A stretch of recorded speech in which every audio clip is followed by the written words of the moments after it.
দুপুরের খাওয়া দাওয়া নিয়ে বসে পড়েছি। আজকে রবিবারের দুপুর। আজকে আছে শসা, একদম কষা কষা করে চিকেন, আর ভাত, আর বেশি কিছু নেই।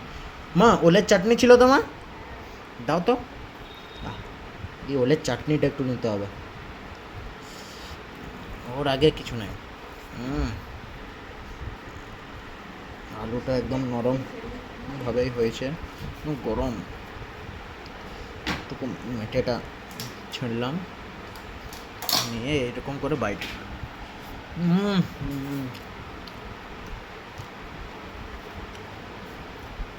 আহ অসাধারণ হয়েছে, অসাধারণ সুন্দর। দাও। কাঁচা ওল বাটা। আহা, এই তো জমে যাবে এবার। ওলের চাটনি দিয়ে, আলু দিয়ে, গ্রেভি দিয়ে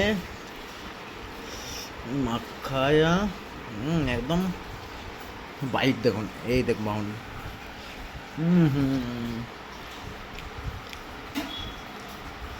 চিকেন অনেক সুন্দর হয়ে, অসাধারণ কষা কষা চিকেন, অসাধারণ টেস্ট। ও হা হা।